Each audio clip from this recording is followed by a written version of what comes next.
Okay, here we go. We're back.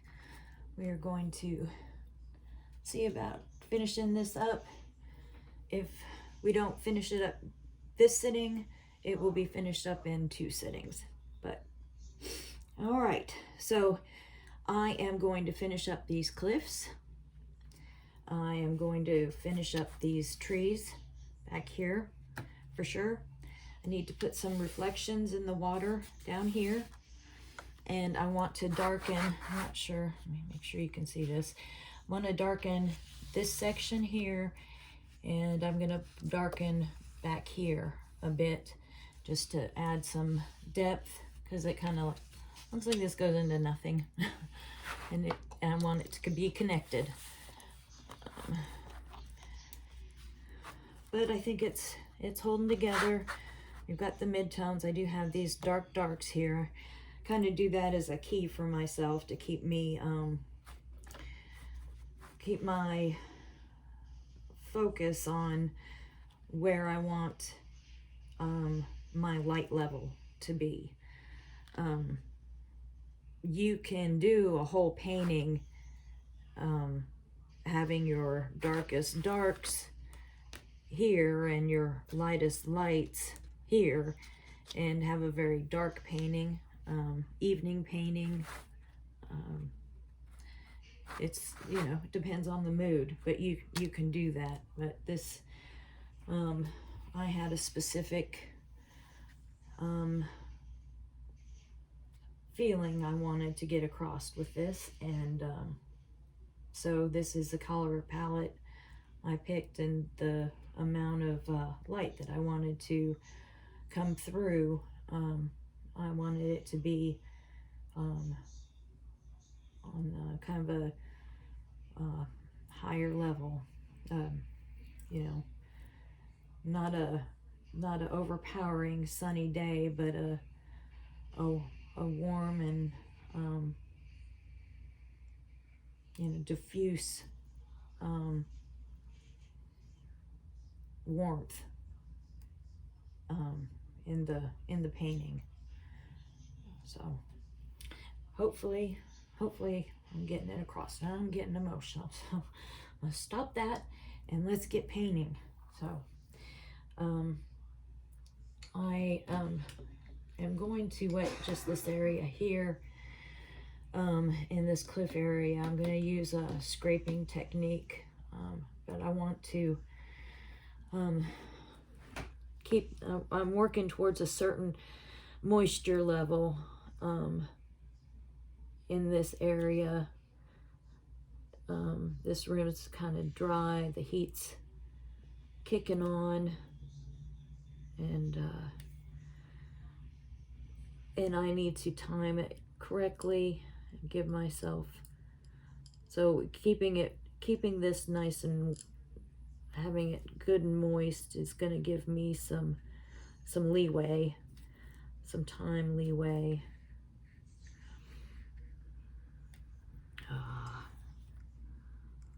What I went and did. Oh, I'm gonna have to give that time to dry.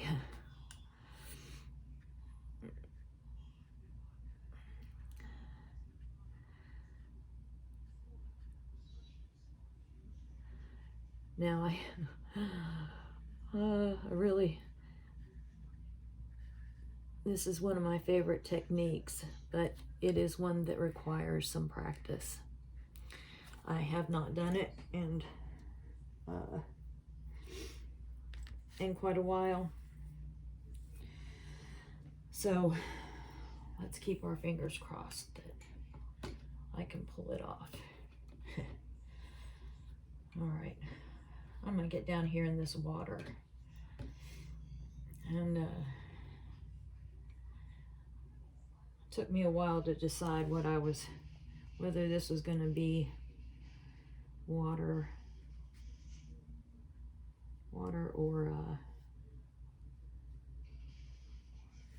or a road. And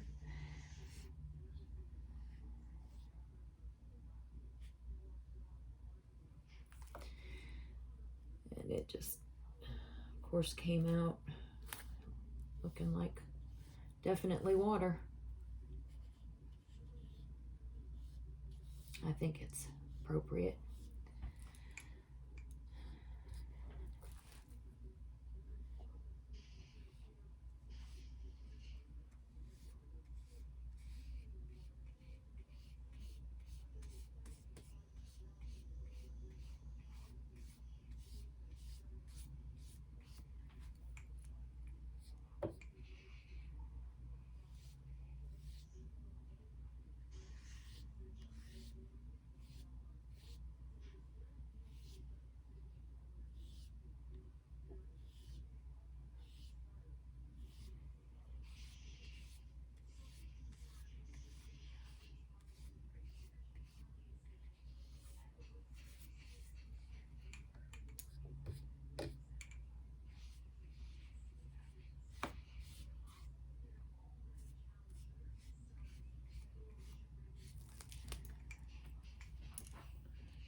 Oh, look at that. It's already dry.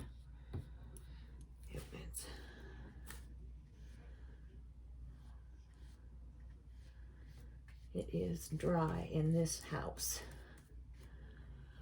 That is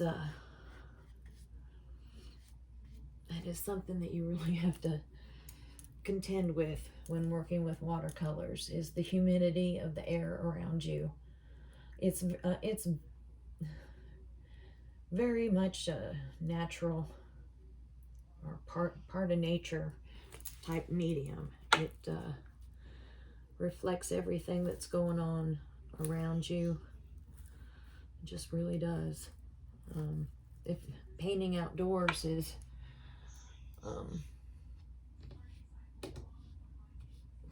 a real dance,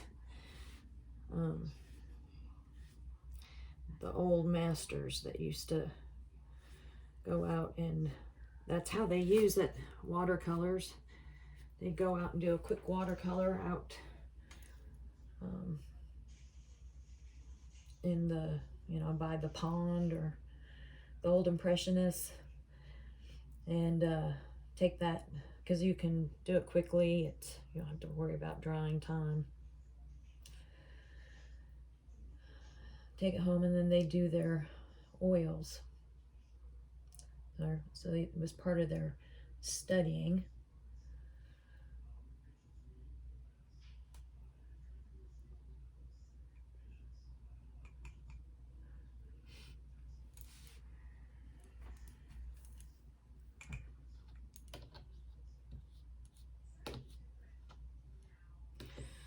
course, some people, I don't know if you're into realism or not, but go check out watercolors and realism.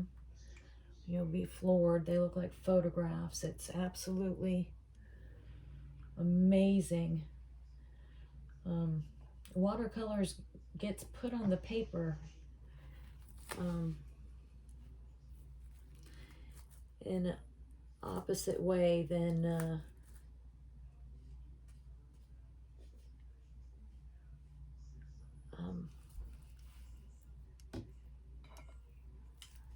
oil or pastels.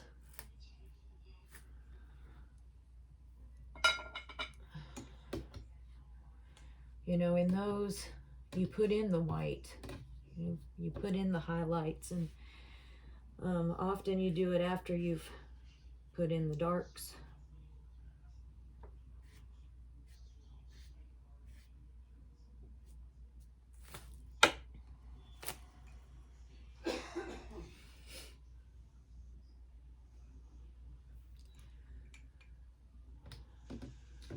Whoa.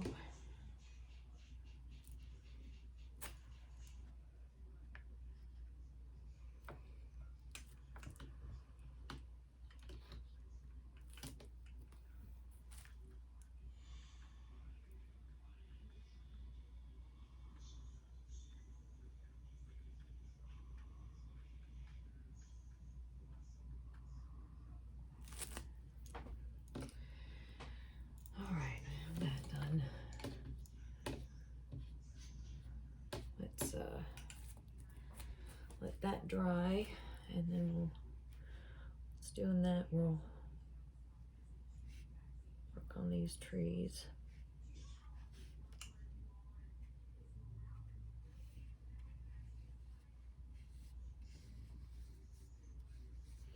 Now, if you can probably tell, these trees, if I was to leave them the way they are, they just blend right in with the background, right in with the landscape that they're in. And we don't want that. We want them to stick out a little bit more. And we're gonna darken them.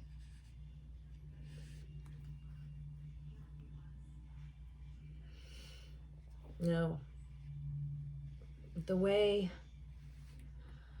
I want, this isn't a realist painting, you know, I am not taking a picture and trying to show you exactly where a tree is and where the sun's coming from. I am trying to communicate to you a feeling. I want it to make sense in your mind, and there are certain rules that I have to follow in order for you to look at this painting and accept it and follow the cues that I place in it to evoke something in you.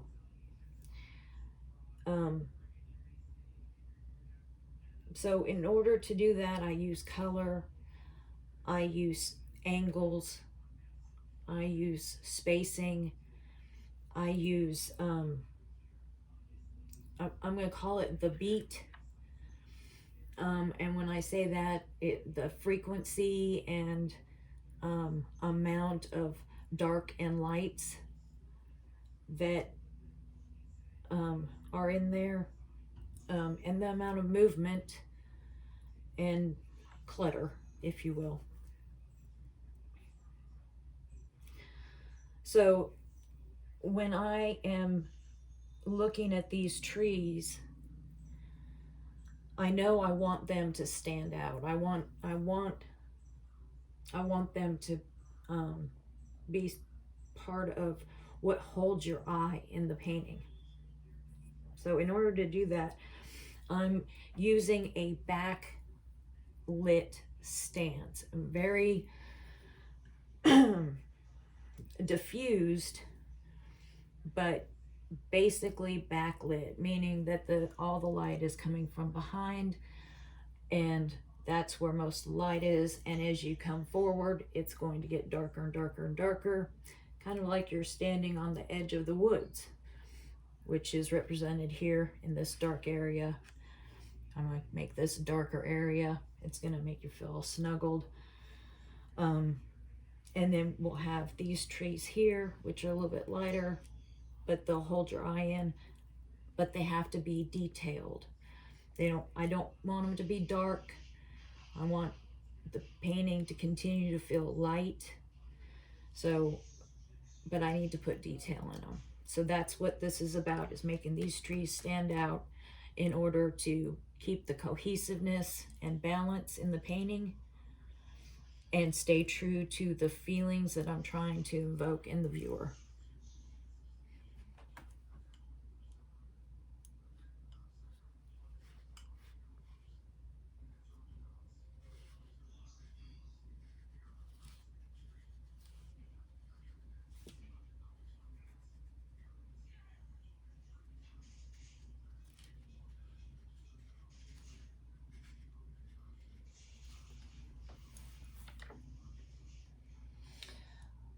I really wish I had a different color of blue.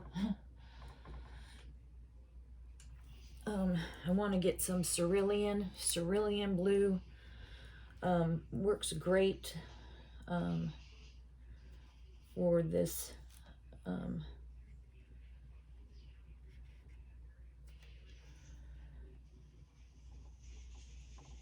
for these trees.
All right, they're stopping.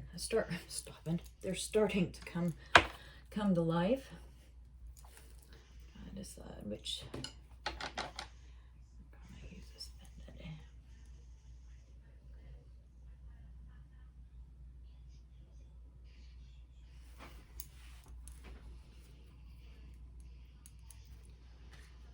It's a long time since I've done this too.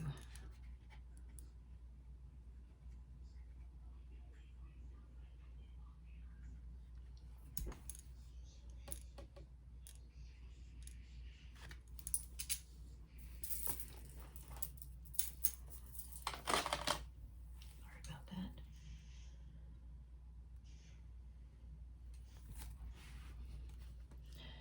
Now I put in much thicker paint on my brush.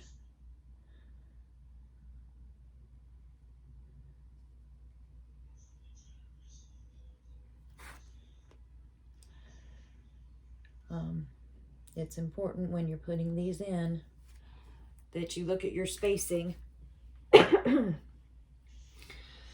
Try not to get too many going, like you don't want like two next to each other that look identical. You know, you want it to look natural. I mean, you know, pears come in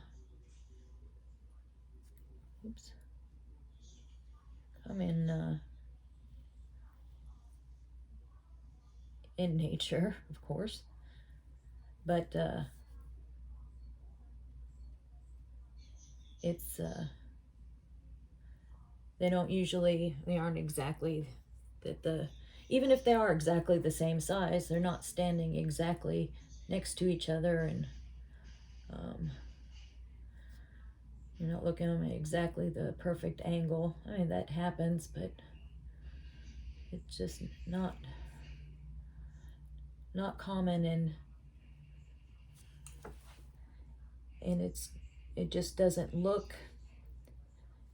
Your gut tells you, something's not right here. It's too perfect. And people get uncomfortable when things are like that. It's just, for some reason, that seems to be human nature.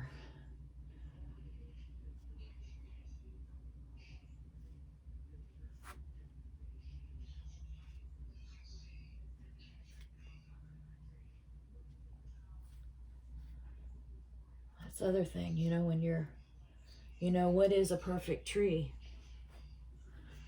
What, you know, who's to say what that tree looks like? You know, it's, when you're painting, it's yours. If it makes sense to you and made you feel good doing it, and you didn't harm anybody in the production of it, yeah.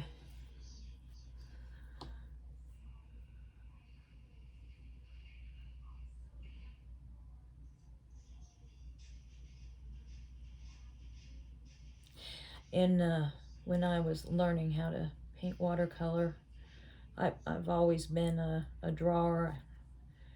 I guess out of nerves or something, I just always have drawn. I didn't quite understand the concept of painting. I had a great instructor though, and he would constantly remind me that we were painting, not illustrating. And this was about communicating feelings, and not the gross anatomy of a tree.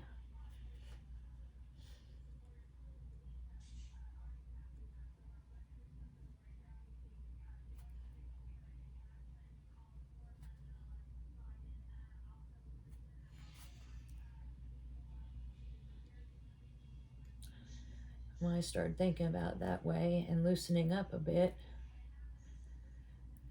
and remembering that I'm painting a landscape. I'm not painting an individual tree or individual rock.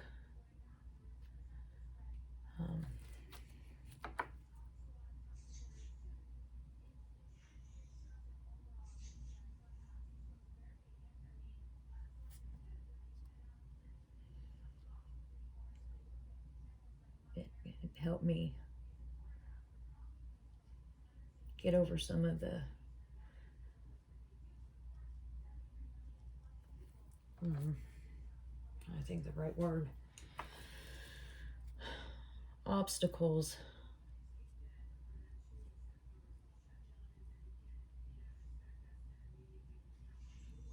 that can get in your way when you're doing watercolor. It can be frustrating when you're first starting. It's not forgiving, you know. In oil, you know, you don't like something, you can just grab a card, just take it right off and it's gone. In watercolor, you either adapt or die. Just throw it in the trash, start over, I guess. I just learned to go with it. It gets expensive throwing away paper all the time.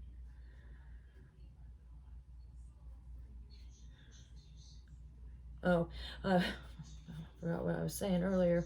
I was at the end of every one of our classes, everybody would show we would do a full painting in a class. We worked wet on wet, used hair dryers in between our paintings or in between our drawing, and everybody would show their painting and we would do a critique. Everybody did it. Nobody got out of it. It was lovely. It was lovely, and I was always amazed at how we could all have the same subject, look at the same picture. You know, a lot of times he'd bring in a photograph, and you know, it would be a study on light, or it'd be a study on you know, something, but we'd all be painting from a, you know, a basic idea.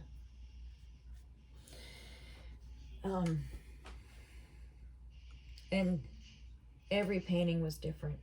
Every painting had a varied color palette.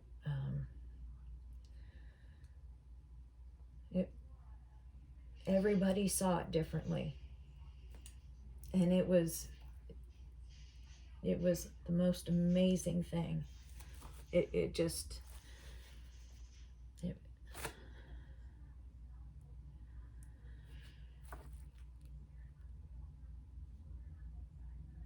know, everybody's point of view was valuable.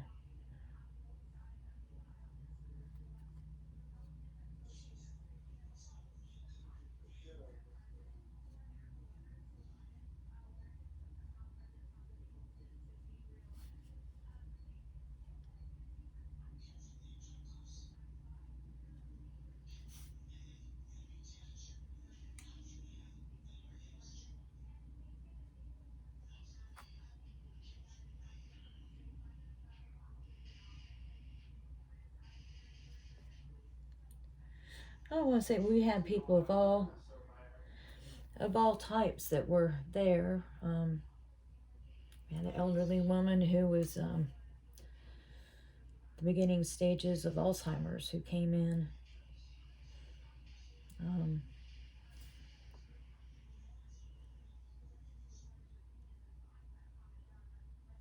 And got to watch her go through that. That was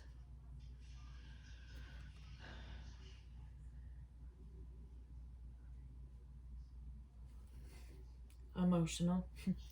Say that was emotional.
Okay. I need this rock over here. Oops. Yeah, that's got water on it. That's very good. Very good. All right.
Okay.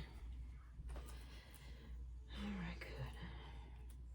That looks like it's coming along good. All right, I need to go use the ladies' room. So I'm gonna pause this.